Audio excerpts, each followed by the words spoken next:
Salt. Toast is burning. Toast is not.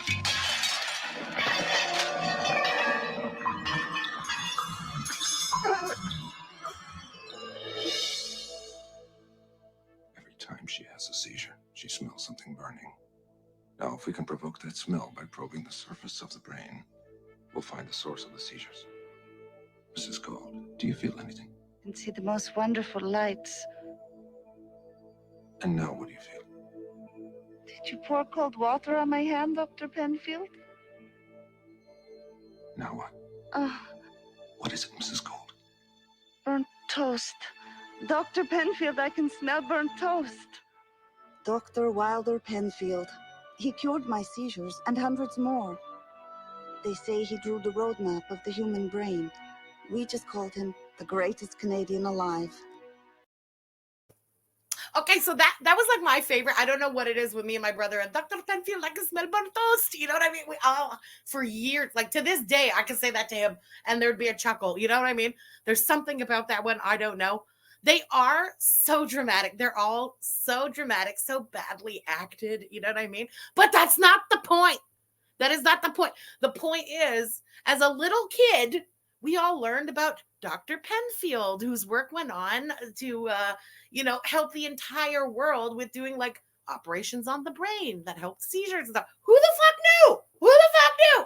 We all knew when we were 5.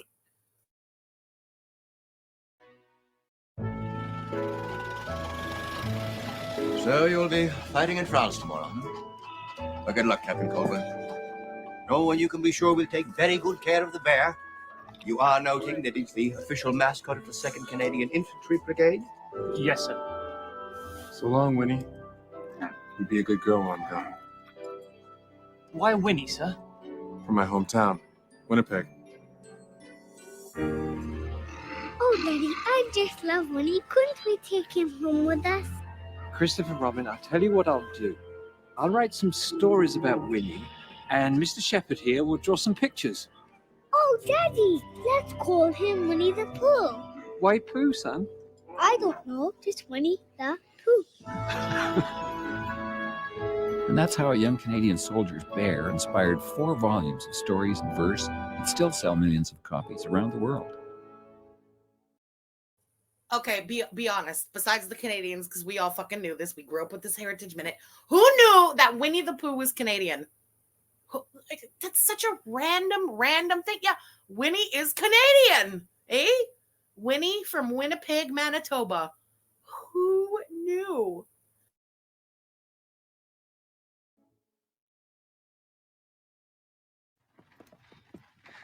Pa should have been here by now. He's 3 hours late already.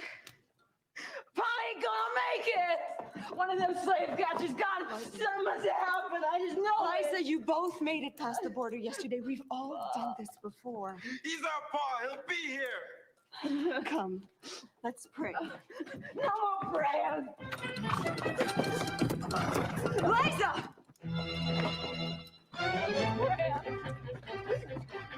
Liza!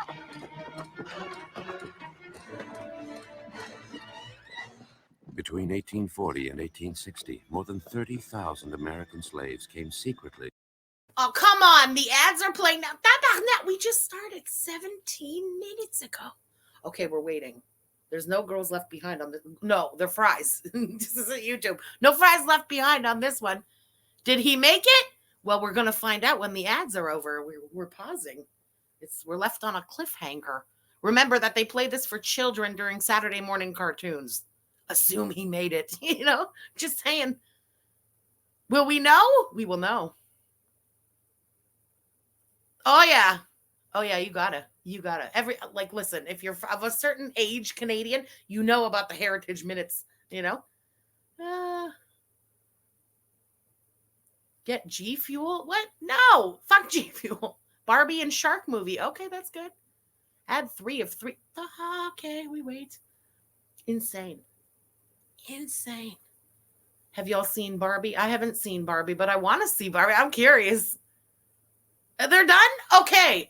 We resume where we were. Let's see if Pa makes it. To Canada and freedom. They called it the Underground Railroad.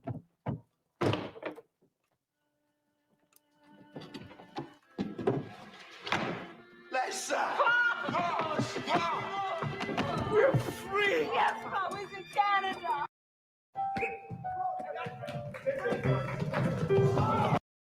So Pa makes it.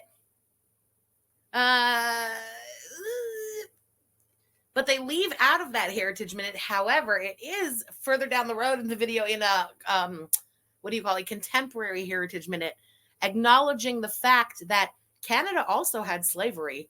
There was a time that Canada also had slavery, and by I don't know, we all learn about the Underground Railroad. We all learn about like the road through Canada to freedom in Canada, but I didn't know until I was grown that there was slavery in Canada at a certain point, Now they are teaching that in the Heritage Minutes to the kids, and that's really good.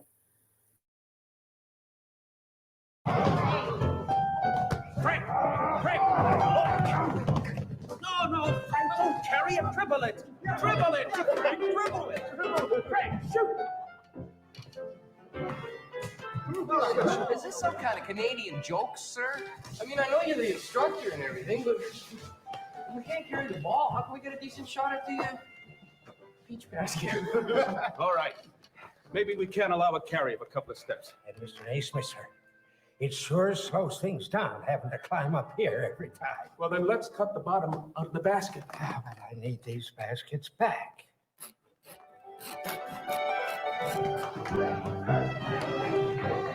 100 years after James Naismith from Almont, Ontario invented it, basketball was being played by hundreds of millions of people around the world.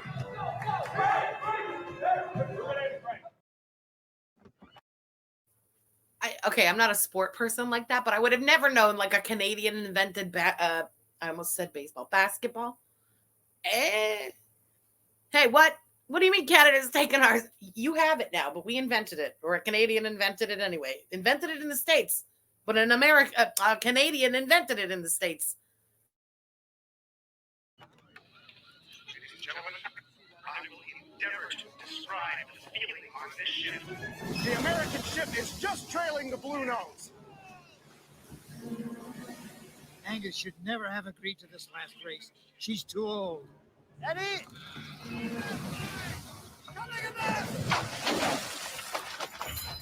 Thompson, Halifax, get to it, man! Here's there's some kind of difficulty. The console's found!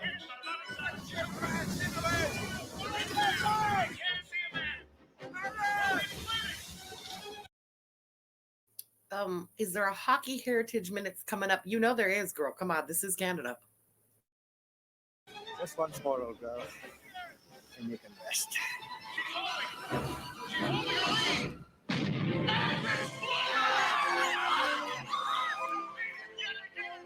Her last race and still undefeated, the Bluenose out of Lunenburg, Nova Scotia was fastest in the world for almost 20 years.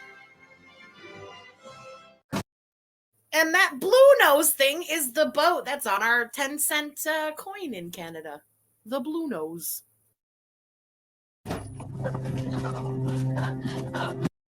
Okay, here is the first of the contemporary Heritage Minutes. This is all about the residential schools here in Canada and the treatment of the First Nations people here by our government. It's mind-blowing because I find the old Heritage Minutes, they really do, they're written like textbooks, you know what I mean? The Europeans just came over and shook the hands of the indigenous people. Like there was no bloodshed. There was no, you know, come on. This, at least it's a more realistic one.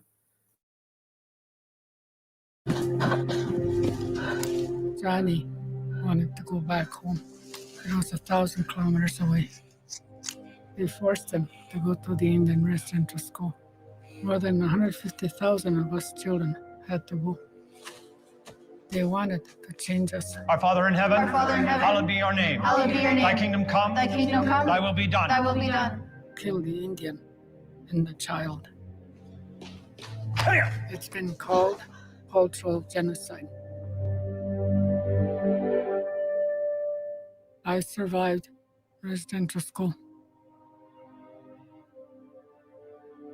My brother Johnny did not. Chani Wenjack was one of thousands of children who died due to Canada's residential school system. More than 80,000 survivors and their families still live with its legacy today. Yes. Yeah. So I appreciate the contemporary heritage minutes. We didn't have anything like that when I was a kid. We didn't know anything about this when I was a kid. You learn from the teachers, you learn from the textbooks. I grew up in Quebec. It's a very Catholic dominated province. It did play into the education system too, even though it's not supposed to. It absolutely did. And so the French Catholic explorers who came over here from Europe and stuff were painted as the heroes, the saviors. They brought good to the, First Nations people. And it's just such a untruth about what really went on here. And to not have made a heritage minute about the residential schools and the treatment of the First Nations children specifically by our federal government is the biggest shame, in my opinion, in Canada's history. So to pretend like that didn't happen is absolutely ridiculous. And I think it's good that the government made that heritage moment. And there's more like along those lines, it's good that they did that. It should have been done when we were kids too. Hostages! We will execute them! That is what I said! You may do what you want with me, but these poor young people are entirely innocent. Shut up! I said, look! Yes, you say that they are only missionaries, but we know that they are agents of the colonial past! What? I cannot hear you! I cannot hear you! What? Get down, all of you! You cockroach! Drop your weapon. Your men are disarmed and the place is surrounded. You will drop your weapon. It was Canada that proposed the United Nations peacekeeping force in 1956.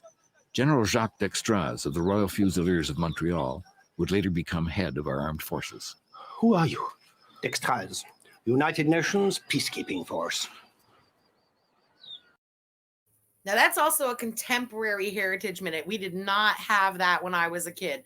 Is it cool that, let's say, Canada is the one that invented the UN's peacekeeping force? Absolutely. Very cool. However, can you really have a heritage minute discussing the UN peacekeeping force without even touching on the atrocities that force has done around the world? I don't know.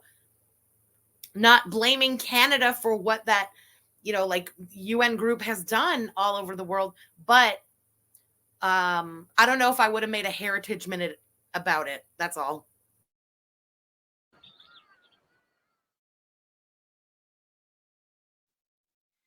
But the Supreme Court of Canada agreed, you see. I could not become a senator because under the British North America Act, as a woman, I was not a person. I, Emily Murphy, author of the Janie Canuck books, pioneer in the war against narcotics, first female magistrate in the empire, but not a person. So we took it all the way to London, a group of Canadian women laboring 10 long years against ridicule, husbands saying, "There, there, dear," until those noble lords of the Privy Council agreed in 1929. I, Emily Murphy of Alberta, and all Canadian women after me, persons under the law. So we could sit in the Senate after all. Isn't that fucked to think of? Like, it's not even that long ago. How many generations is that? You know what I mean? It's freaky. Fucking hell.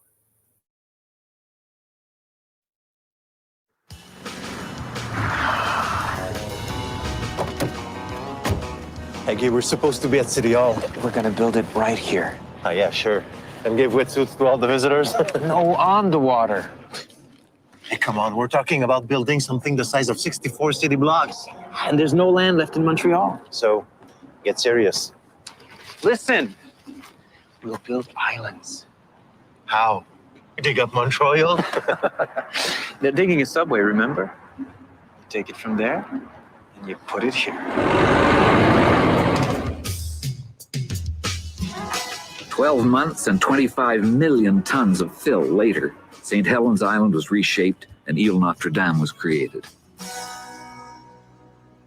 Come on.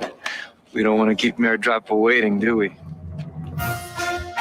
Montreal's Expo 67. It would prove to be the most successful World's Fair of the 20th century.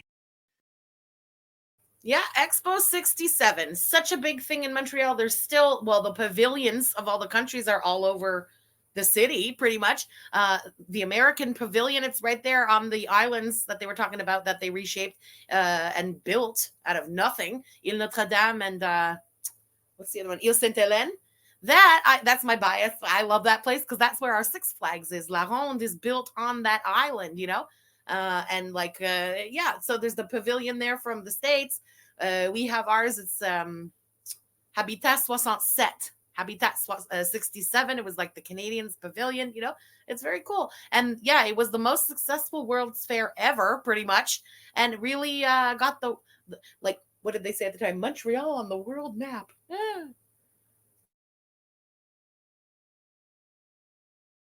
Anyway, but that had fuck all to do with the thing. I'm like, what was the thing actually about? Yeah. So they were building the metro, okay? They're digging the metro. Is that where the Olympic Stadium is? No, the Olympic Stadium is in the East End because Montreal also hosted the Summer Olympic Games. That's the Olympic Games, by the way, where Bruce Jenner won all his medals and became like the big hero. He was like the hero of the Montreal Olympics. They were digging the metro. So they took all those guts from, you know, the guts, like the crud that they were taking out of the earth, and they threw it in the water there. And that's how they made that island. You won't believe some of these proposals. Look at this one. And this. Phew. Now this is what I wanted from the start. But Mike Pearson wants this. Well, he is the Prime Minister, but blue is not an official Canadian color. Meanwhile, John Diefenbaker and the Tories want this. You know, the only way I'll ever get the whole committee together is to persuade my Liberals to reject their own Prime Minister's choice. Well, the Tories will agree to that at least. Is there one design here that the whole committee can agree on that says Canada? No mistake about it. I wonder. Prime Minister and Mr. Diefenbaker, I was just talking about you. Are we all going to the same party? Amazingly, John Matheson MP would achieve the unanimity he sought. Oh my God, look at that. Yeah, thank God she's a half a mile away. Huh? She's loaded, boys. You gotta get out of here. It's full of explosives. Children, come on. Oh no. Don't get out of here. Vince! We're back in the school. Please, get these children out of here. That ship is gonna blow. No! Mr. Coleman. Hurry! Hurry! You gotta get these people out of here. That ship is gonna blow. The train. What? People, get out of here. It's gonna blow up. Mission ship on fire. Stop train. Please, God, answer. Coleman, there's no time. The train's coming in towards Pier 6. I've got to warn you. Come on, Vince, come on. There are 700 people aboard it. I've got to stop it. Come on, acknowledge.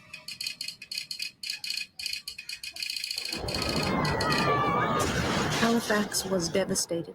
9,000 wounded, 2,000 dead, including Vince Coleman, dispatcher.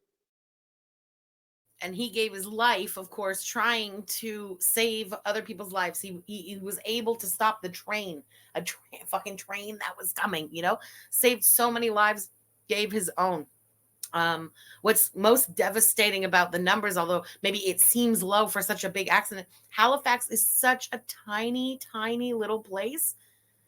To have 9,000 injured and 2,000 dead in Halifax is massive, massive. I, Ezekiel Hart, Seigneur of Bécancourt, duly elected deputy of Trois-Rivières, hereby swear... Sacrilege! No. The oath must be sworn as a true Christian, and you're not. Expulsion. He was elected, Father, by the Catholics of Trois-Rivières. Even the priests supported him. Who are we? Monsieur Papineau, you have learned well from your elders, or have you? And it is hereby declared and enacted that all persons professing the Jewish religion residing in this province are entitled to the full rights and privileges of all other subjects. In 1832, Louis-Joseph Papineau and the Assembly of Lower Canada enacted a law giving Jews full rights of citizenship, 25 years before the same rights were granted anywhere else in the British Empire. Is that the most fucked thing you ever heard or what? It's part of the reason anyway why so many Jews do live here. Montreal is such a hub of Jewish immigrants, and a lot of the Jewish families who live in Montreal, they go back generations and generations because, like was explained, the Jews were given the rights here 25 years before anywhere else in the British Empire. So a lot of people saw Canada as Jewish people saw Canada as such a ideal place to immigrate, you know? I love that one, of course, as a Jew, a Canadian Jew myself.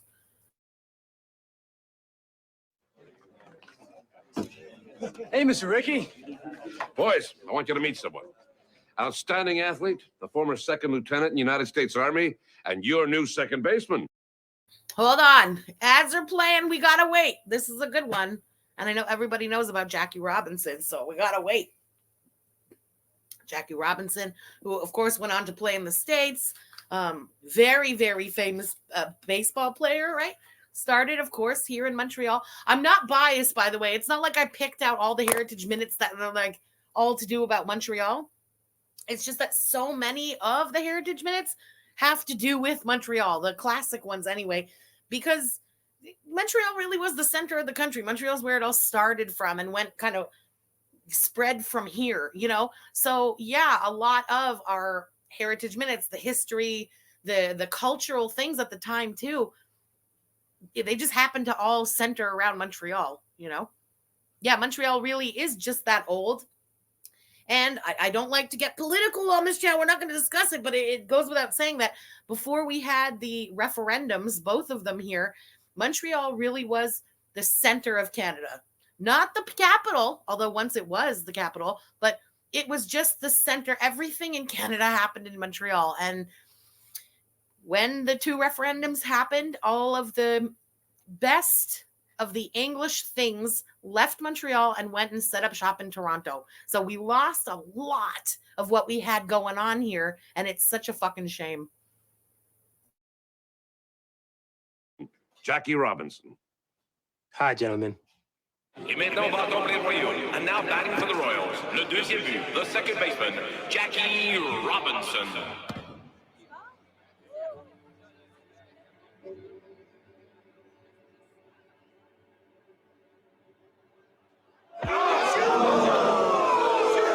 Quatrième manche, fourth inning.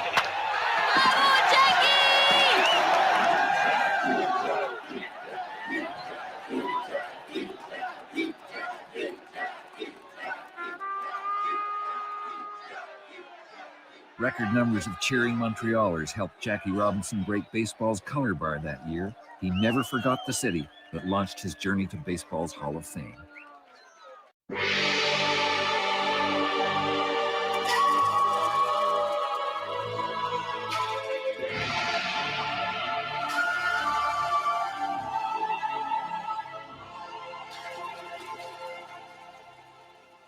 Cascaragon idewe.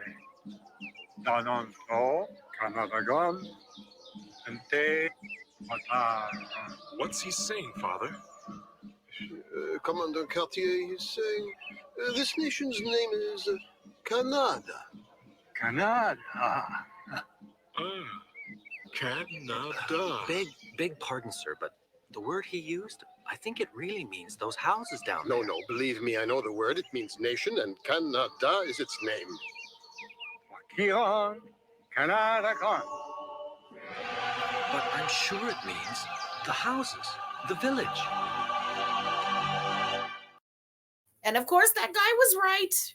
Canada was not the name of the country. That sort of thing didn't exist. Canada was the village. Le gros village, we learned it in French. The big village there was Canada. So Europeans, you know, they just, well, I don't want to shit on Europeans too, but it's like they know everything. So yeah, the country's called Canada, so we're called Canada.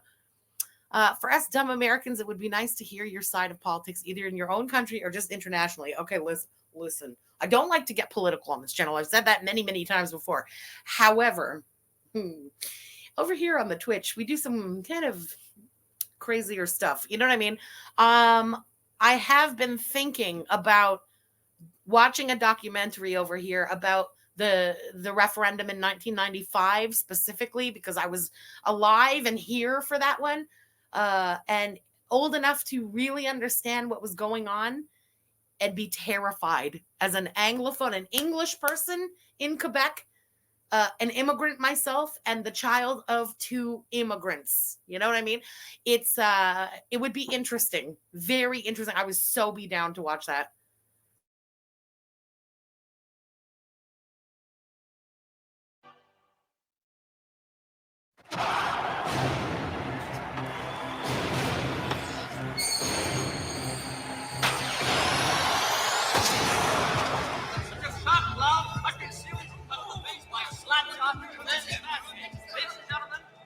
Here we go. You can't do this, Jacques. It's never been done before. Mr. Blake. You can't see down with that thing. Mr. Blake. Jacques. What? They're coming. Hold them up. Find something.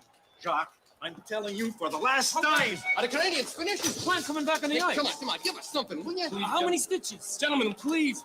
Go. On November 1st, 1959, Jacques Plante of the Montreal Canadiens broke with tradition. You're a brave man, Mr. Plant, standing up to him like that. And changed the face of hockey forever.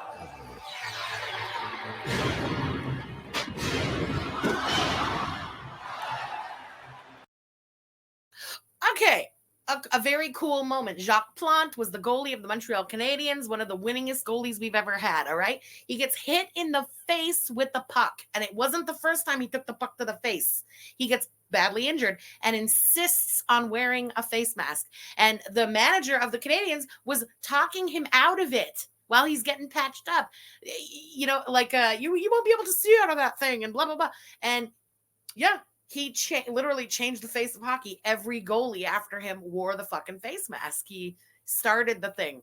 But sidebar, when I was a kid, this right here, the pause screen we're on, that shit scared the crap out of me. If that's not like a bootleg version of Jason coming to kill you, I don't know what is. Send them home. Get rid of them. Gentlemen, please. And so, this organ, which I regret I cannot name because of the presence of these members of the weaker sex, who, although they are married, could not possibly endure. Get them out. Patience, Ginny. Patience. Get them out. Dr. McFarland! Mrs. Trout.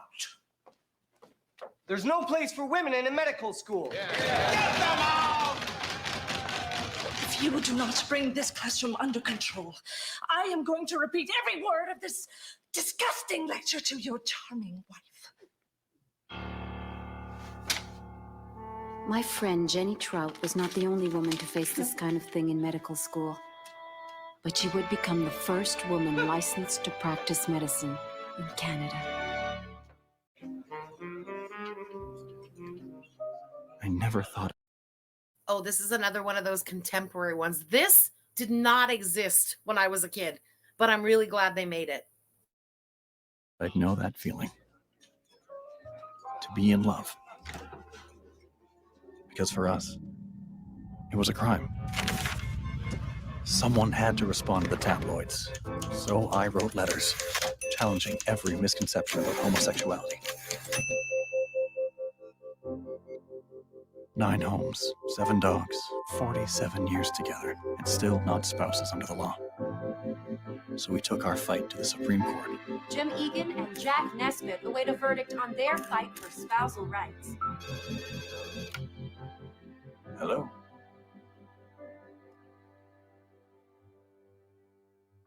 We lost our case, but we made a difference.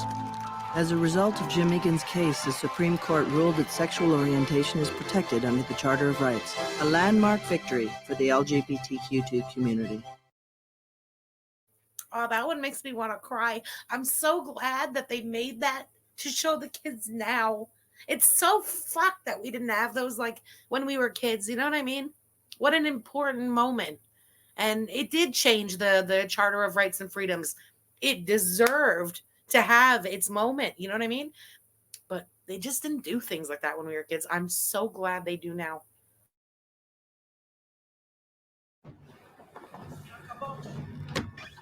Senor Cabal! On deck, sir. You won't believe your eyes. Captain, over here! You must see this!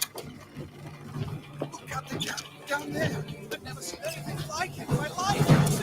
Amazing.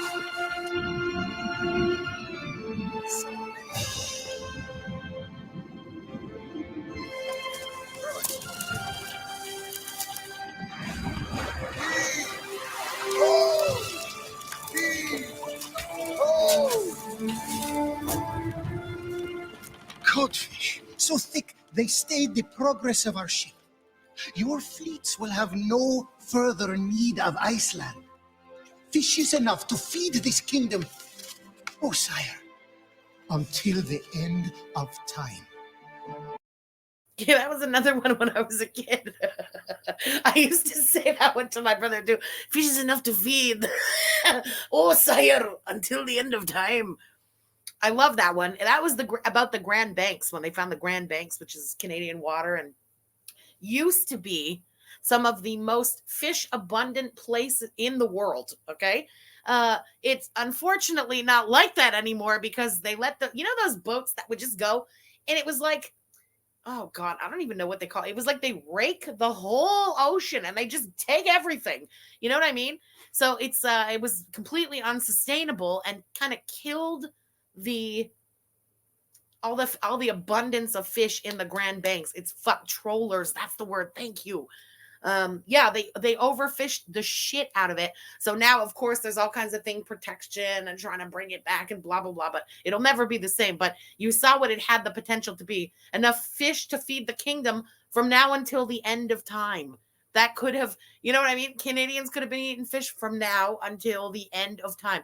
They killed it.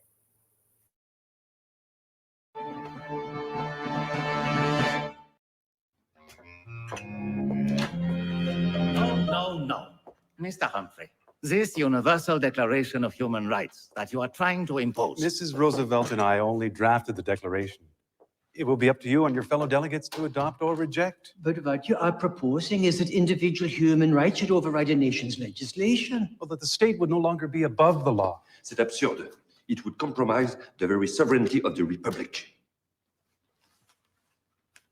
Yes, I believe it will. Mr. President, in conclusion, I thank the court for allowing me to speak. I would like to reiterate that I believe my country's employment legislation discriminates against me because of my disability, and this violates the United Nations Universal Declaration of Human Rights. Mr. President, our country's legislation was arrived at democratically. It is an expression. Say, isn't that the Canadian who actually wrote the Declaration of Human Rights?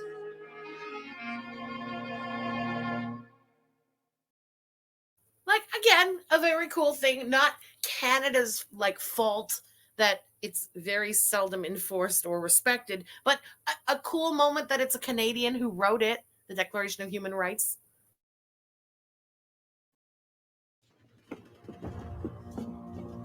Cigarettes, sir. Oh, this is the one. I was sobbing like a little baby bitch at the end of this one. Wow, I'm getting teary. I read Flanders, Belgium, Flanders Fields, John McCrae. This is, such a deep one. I don't know. It's such a deep one for me. I remember this like it was yesterday, this Heritage Minute. And when I was in the third grade, my third grade teacher made us all memorize the poem in Flanders Fields. And as a little kid, just repeating it and repeating it. And like to this day, my mom sometimes will go like, can you tell me in Flanders Fields? And like have me say it and stuff. It's such like a thing with me. You know what I mean? This one just makes me sob like a baby bitch.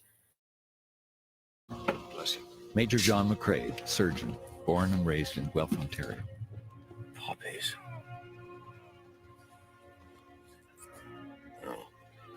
Blow. Between crosses, row on row. If ye break faith, ye shall not sleep. McCrae? In Flanders Fields. What is it? I'm not sure. John McCrae of Montreal died in the war, but his poem is still spoken aloud when men, women, and children gather to remember.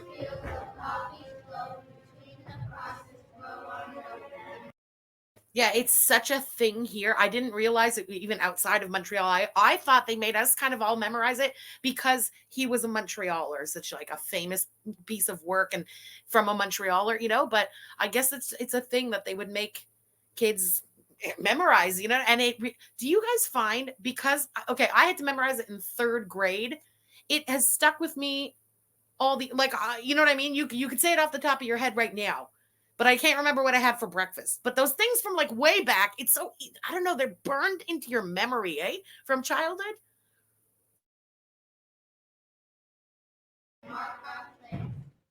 Hey guys, this just came from Montreal. And it's pro equipment. Listen, hey Joseph-Armand, you make a lot of money serving mass, so maybe you could buy this. Oh, sorry guys, but well, I've got other plans in mind. It'll take more than a couple of screws and a box of springs to repair your father's watch, my boy.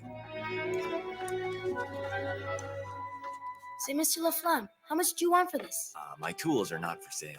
Hey, I can pay.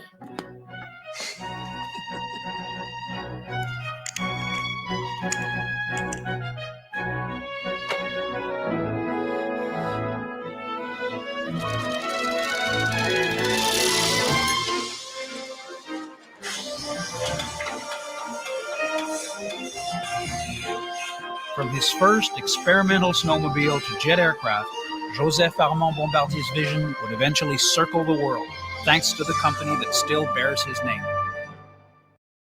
Massive company, still headquartered here in Montreal, and yeah, just some little shit with a clever brain, and you know, a little. He was a hardworking kid. That kid, Joseph-Armand Bombardier. We learned about him in school and stuff. A kid who acted like a grown man, you know what I mean? A very mature little kid. And he was like an altar boy at the church. He would earn a little bit of salary and stuff. And he was spending it on little baubles and tools and things.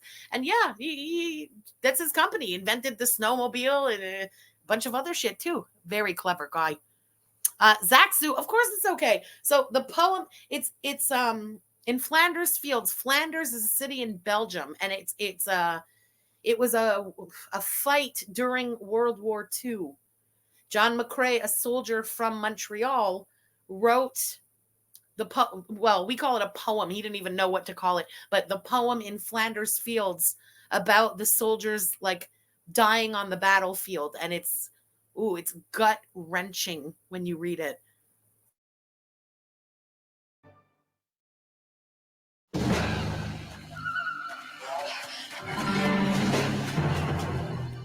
In June of 1813, Laura Secord overheard the secret plans of the American soldiers in occupation. You raise your sword against Fitzgibbon, Upper Canada will be broken. How many men can we muster? 500 infantry, battery of artillery, my dragoons. Fitzgibbon can't manage more than 50 men, small bandit. My bad. I said World War II, It's World War I. That is so my bad. And yes, battle is the word.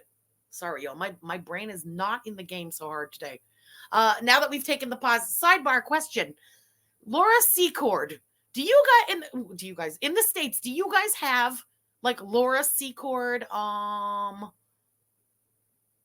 the hell do they sell there? Like chocolate and ice cream, like little places called Laura Secord? and you go there and buy chocolates and stuff. Do you have that in the States? Or is that only a Canadian thing because Laura Secord was like a Canadian hero? I don't know. I'm curious. The ads are playing, so we're prolonging. Hold on. Oh, Frenchie, would you ever consider being a teacher? You make this really enjoyable. Thanks for saying that, because my whole life, I really thought I have a real hard time explaining things to people. I've had a really hard time with that my whole life.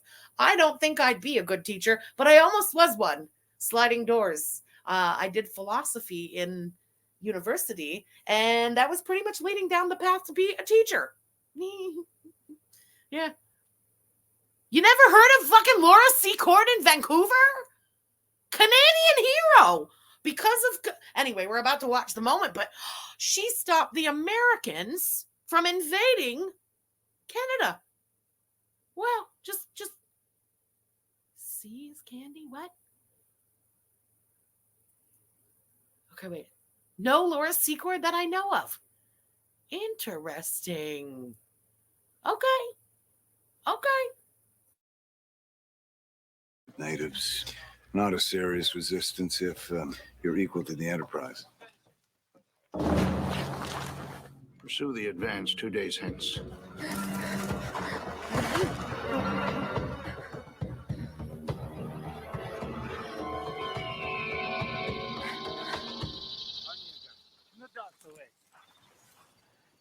Take me to Fitzgibbon. Laura Secord delivered her message to the Canadian troops. The Kahnawake Mohawks forced the surrender of 500 Yankee soldiers, and the American invasion was stopped. Woo! I see you little shits in the chat. USA. Fuck off. Don't you enjoy having us as your fucking strange neighbors to the north, eh? Get out of here. And I love that it was Kahnawake. That's the suburb right off of Montreal. That's right. Don't fuck with the Mohawks in Kahnawake, okay? Canada. Suck it, America.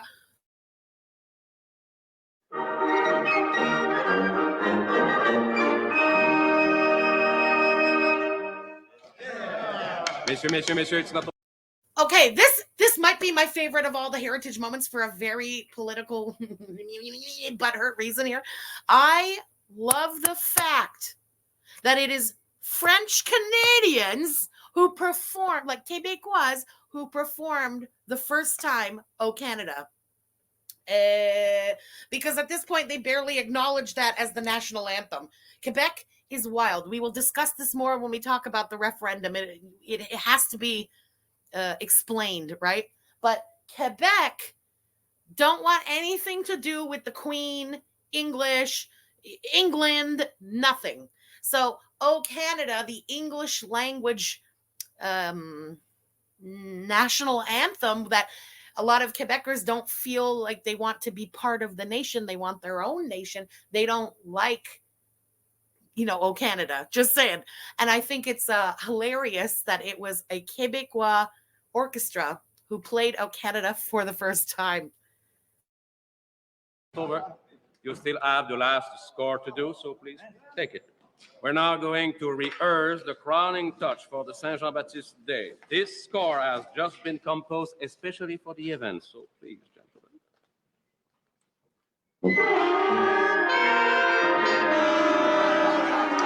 Messieurs, start over. Gentlemen, this piece deserves better. And the authors are Canadian like us, so please, gentlemen.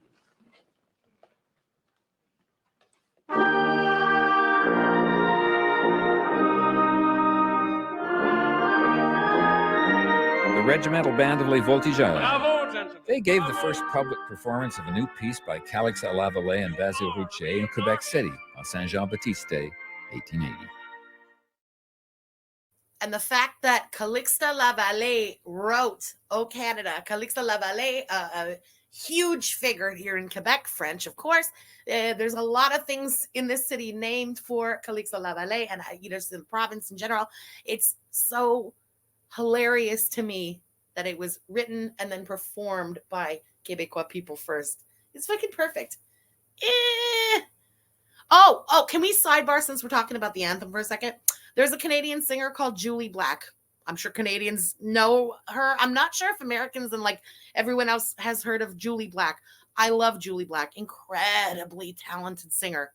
So Julie Black is performing the national anthem.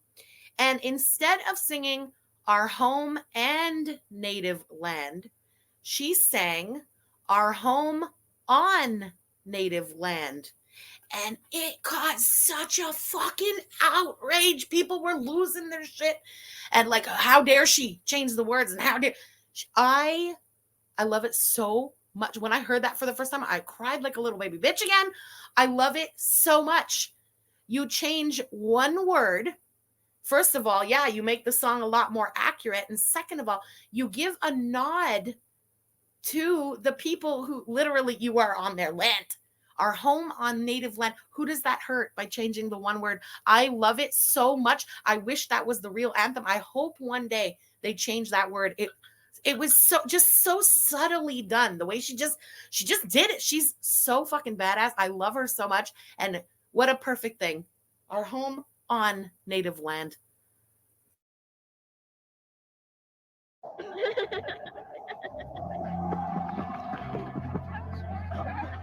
Hey, go on! Go on! Mind your own business!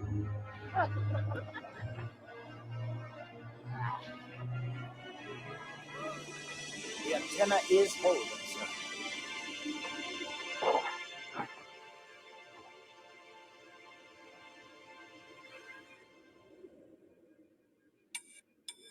Yes.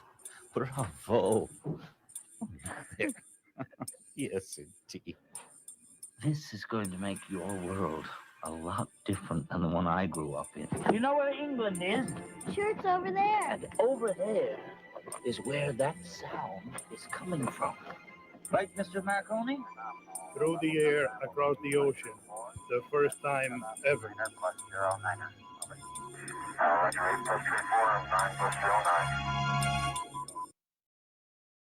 Again, I don't know if like we learn about Marconi. That's Marconi, right?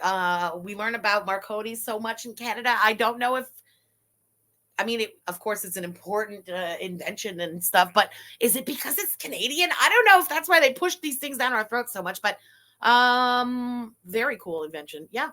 Canadian invented that, eh? A Canadian and an immigrant to Canada, which I love, you know, that hits all like my boxes. Yes, relatable. Yeah.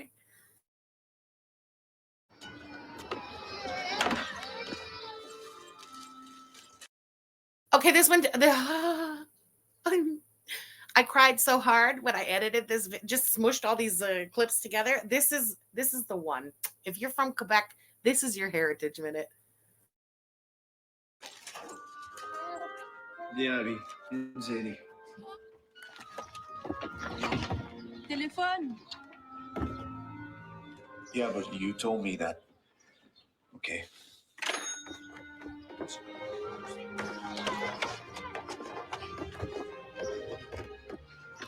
I wanted the day off. I knew they wouldn't leave me alone. But I couldn't let the guys down.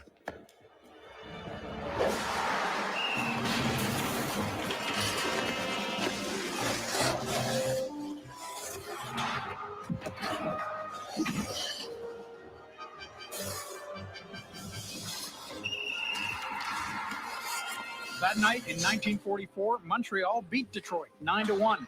Maurice "Rocket" Richard scored 8 points, 5 goals, 3 assists. A legend was born. Maurice Richard, the Rocket, absolute fucking legend in Quebec. When I say, oh, we have so much stuff named for this person and this person, this entire city is just full of Maurice Richard stuff. Maurice Richard name on everything in this city. Oh my God, legend. At the time where Montreal used to just win the Stanley Cup every single fucking year, you know, it was like a given that they would win. Rocket Richard was the legend here. Yeah, good times. And then, of course, the streak went on. The Stanley Cup was always ours. You know, it went on for a long ass time. There was a lot of legends, let's say, made during that time, but Rocket Richard, man. Must have the baby would bear my life. Amy, don't worry. We're going as fast as we can. I promised your mother that I...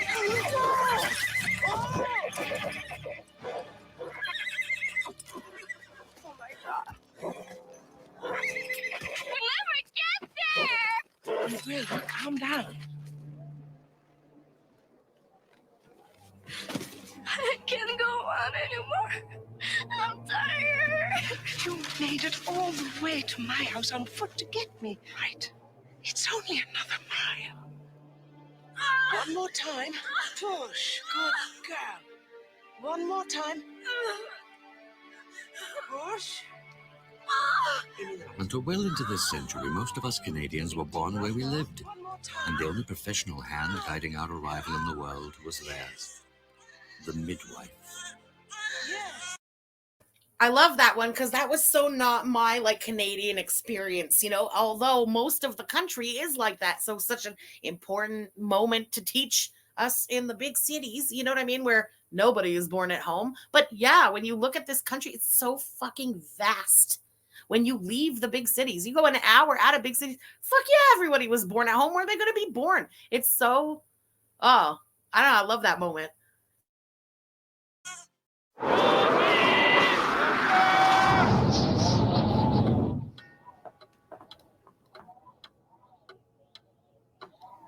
They'll find them.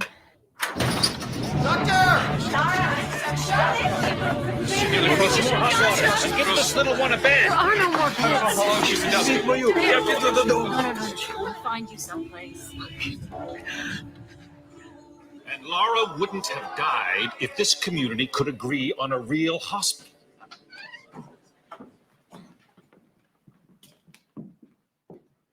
If we can forget our differences. Я можу дозволити $50. Ми білдували найліпшу стайну. То ми збудуємо шпиталь? Ну, так. Добре. Our community did get together and build a real hospital with free services. Maybe we started something. A lot of Russians, Ukrainians, Romanians at the time there, but that's to show the melting pot. You know what I mean? And yeah, they came together, built the hospital, and look, it turns into a whole country of free healthcare, free hospitals. Alexandra, you know, you're right. Every one of these is in winter, but if you think about Canadians, winter is really, it's like so formative for us. It's so like, it's the hard times, you know what I mean? And a lot of these moments are born out of hard times. And what's a harder fucking time than in the winter? Damn. Like if that was the summer, nobody would have died. You know what I mean? They wouldn't have even had the moment. Sliding doors. If that had happened in the summer, would we have free hospitals? Who the fuck knows? I don't understand why women want to vote. Oh, really? The first time Nellie McClung saw the premier about votes for women, Things are changing. Good day, sir. it didn't go too well for McClung. Take it from me, Mrs. McClung. Nice women don't want the vote. So then she staged a mock parliament attacking votes for men. Think what would happen if we actually allowed men to vote. Why, they would become obsessed with politics. Politics are like drinks. Once you start, if men started voting, families would be disrupted. Divorces would follow. Madam Speaker, take it from me. Nice men don't want the vote. After a long campaign, Manitoba's women became the first to get the provincial vote. The next time they met, in a polling station, it didn't go too well for the premier.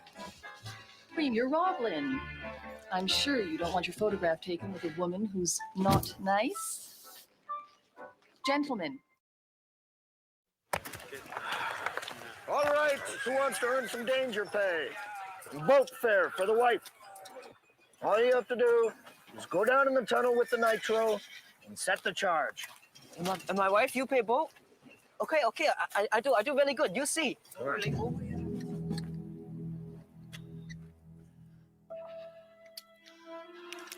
Now, how do I say this diplomatically without pissing everyone off? Step one to having free healthcare is you have to accept that you're going to pay higher income tax. It's a fact, okay?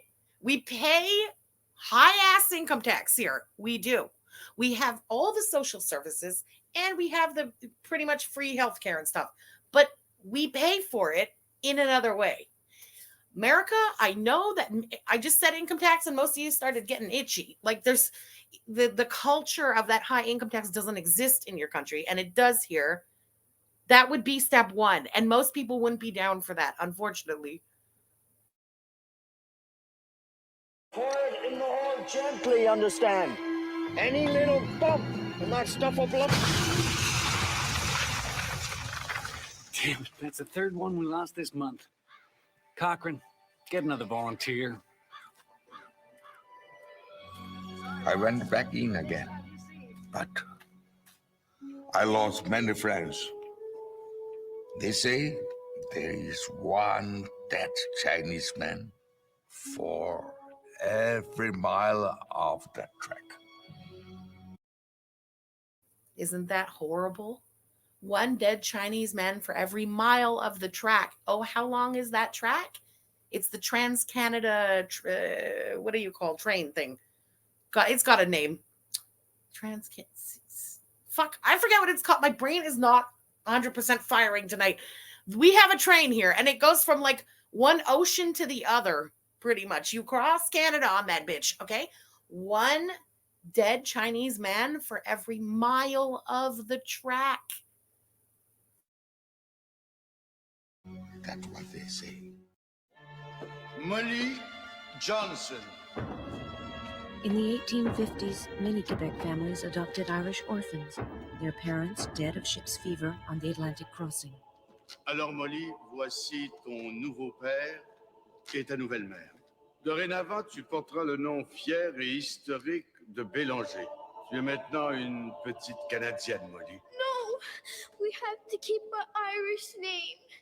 Mon mère me l'a dit juste avant le serment. We have to pour la mémoire de mon patrie. Ça, Monseigneur, ça me paraît tout à fait acceptable. Quel est ton nom, mon enfant? Johnson, Sir Molly Johnson. Et comment t'appelles-tu, toi? Patrick. Patrick O'Neill. Et toi? Kathleen Ryan. A century and a half later, many of those names still resound in Quebec.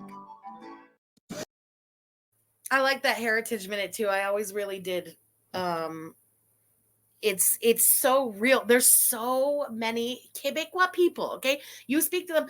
Let's say some of them might not even speak English, or if they did the heaviest French accent, like they are 100% Quebecois people, and they are the ancestors of these adopted orphans. They let them keep their Irish names. So the Irish family names kept on and kept growing in Quebec. And you find a lot of people in Quebec, and like I'm saying, 100% French Canadian people, they'll tell you with the accent, you know, like where she said her name is Molly Johnson. Well, now their name would be Johnson or O'Neill. You know what I mean? They'll say like their names with the accent, but they are 100% Quebecois. It's the craziest thing. And it's very, very common here. It's cool that they didn't give them the Quebecois names. And he can lift anything. Anything at all. He's that strong. Joe Schuster, will you stop it or you'll miss your train? Now help me find number 5. Strong, but by day he's a mild-mannered reporter. Glasses, you know, a secret identity. Honestly, you Canadian kids. He'd be in this cape. A what? A cape. Wearing these blue tights. A hero in tights, really. Here it is. Listen, Lois, this guy is faster than anything, I swear. If you're not fast, you're gonna miss your train. That's it. A bullet. A bullet. He's faster. No, he's faster than a speeding bullet. Come on, get on it. No one's gonna read a comic strip about a strong man in tights, Joe. It'll never fly. Fly, no. But he can leap over tall buildings. Oh, wow, yeah. See what your cousin Frank says in Toronto. Wait, Lois. I've got something for you. Take it. It's a gift. You never know. It might be worth something someday. Is he great or what? Bye-bye, Lois. Bye-bye, Lois. Lois Lane. Superman. Oh, that's right. America, you love a Superman. Did you know Superman was Canadian? Bet you didn't. Oh, that's right.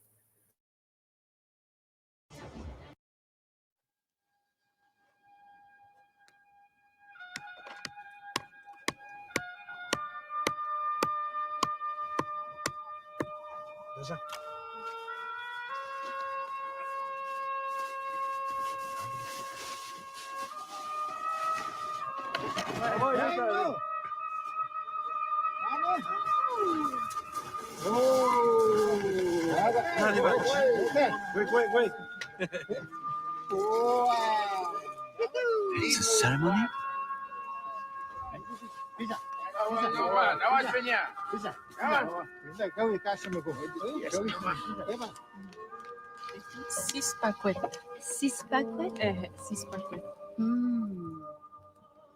And Your Majesty may be pleased to know that this year, thanks to the help of our Indian friends, we have produced some 30,000 pounds of this sweet gift.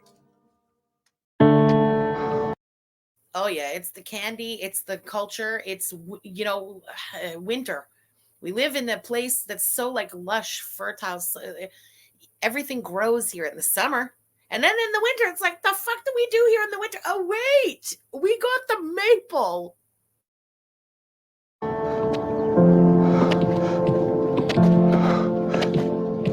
I'm not special. Cancer happens to people all the time.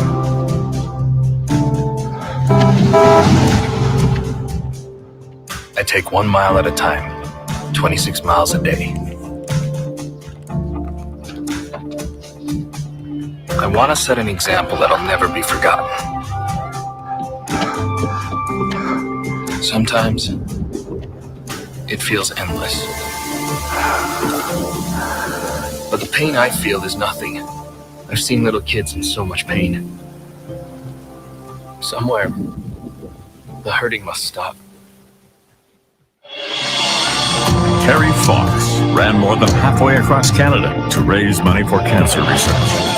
Every year, millions of people around the world continue the marathon of hope in his. Terry Fox, Canadian friggin' legend. The Marathon of Hope still goes on all over the country to this day. Such an important thing. All the money goes to cancer research here. With one leg amputated, and he fucking ran half the length of the country. I've seen documentaries about it and stuff, and the country was so behind him on his run. People were following him, pulling over, like honking. There were people on top of bridges with signs as he would like pass under the bridge and stuff. It's so, what a guy. Name. So we also laid out a full-size model of the ridge for the men to practice on. They know where every German strongpoint is, every machine gun, every bunker. General Hurry, you do know the French have tried for the last year to take Vimy Ridge, yes? Okay, Canadians. I can't stop bawling. I'm such a baby bitch. I used to really love Road to Avonlea. Shut up! Nobody say anything! Non-Canadians, just mind your business. I used to love Road to Avonlea. It was like my happy place sometimes when life was, shitty. I don't know. It brought me right back to my childhood. Holy fuck. And this is Alec King, the father. But we also... I know, sir. What exactly makes you, Our guns will begin at dawn. My dear wife, this may be my last letter to you. We go into action in 20 minutes. It's the biggest thing I've ever been in. At precisely 0500, the men will move out of the tunnels, keeping precisely 300 yards behind the creeping barrage. Dear Mother, as I looked to right and left, all I could see was Canadians. By 5 o'clock, Vimy Ridge was ours. And Mother, I thought, we are a nation. This is us. It was the first significant victory of the war. And the first kind of significant anything that Canada had done, kind of as a new country, just pulling away from England. Vimy Ridge, we all learn about it every year here in school and stuff. It's like the victory for Canadians, you know? Yeah. My dad was a railway porter. It was just about the only job a black man could get. But he had big plans for us. Music would be our ticket out of poverty. I knew we couldn't afford that piano, so I practiced twice as hard. Nice, Daisy. Okay, Oscar, let's hear it.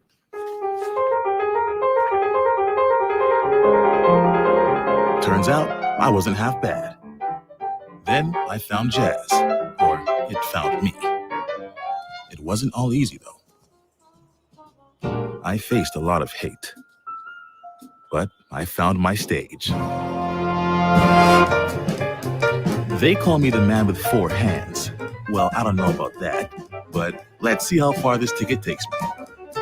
From Montreal to Carnegie Hall and far beyond, Oscar Peterson became one of the most recorded and celebrated jazz musicians of all time. Famous Montrealer, love Oscar Peterson. This moment did not exist. This is one of the contemporary heritage moments. Whatever. I'm so glad they made one about Oscar Peterson. He's from Montreal. There's Oscar Peterson stuff like named for him all over the city too. He's got the music hall right next to Concordia University and stuff. The Oscar Peterson these words. Fuck. Anyway, it's where the music is played, you know what I mean? So famous, and from here. Your visit isn't really necessary. I'll judge for myself. I know you're an MP, Miss Macphail, but a woman has never... I am not leaving till I do.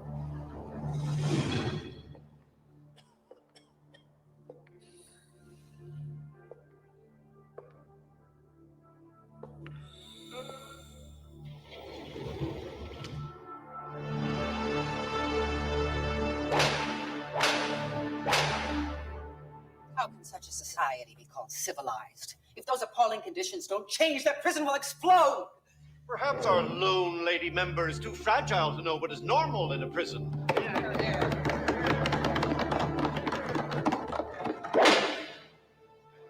Is this normal? Her courage would lead to the overhaul of the entire Canadian penal system. Agnes Macphail, Canada's first woman MP. For whom do you vote? McClung! Laissez-nous passer! Nous avons le droit de voter! Lousy rebel! Governor Sydenham said your lot ain't got no rights to nothing. Oui, pour les bombes, ça va. Faut passer. Non. Pas de violence! Tu vas perdre donc! Tout ce n'est qu'une moquerie! Une moquerie! Monsieur de Robert Baldwin, il veut que je me présente dans un comté d'Ontario. Welcome to Toronto. Monsieur Baldwin, alors c'est bien vrai, vous m'offrez un de vos comtés ici à Toronto. Mr. Lafontaine, think of the history we'll make when a French Canadian runs and wins in York. And they did make history. Together, Robert Baldwin and Louis Hippolyte Lafontaine would forge the basis of responsible government in Canada. That was the last one. Louis Hippolyte Lafontaine, another big name here in Quebec. We have the tunnel, the LaFontaine Tunnel, named after him and stuff. And they did come up with, it was the first time that a French Canadian was allowed to run in York, right? So Ontario. It was like the melding of the two Canadas for the first time, really coming together as a country. And they did come up with the whole basis of responsible government, which was, oh God, it's a long story made super short. The idea, at the time, the law was under the monarchy. So responsible government took the power away from the monarchy and made an elected cabinet instead of the monarchy controlling the government. Okay, does that make sense? I hope I explained that quick enough, but basically it was just less power to the Queen in Canada, and it was very important for Canada because it made, more independence and less dependent on being up the Queen's ass for everything. Like every step they made to step away from the Queen made us a country, really,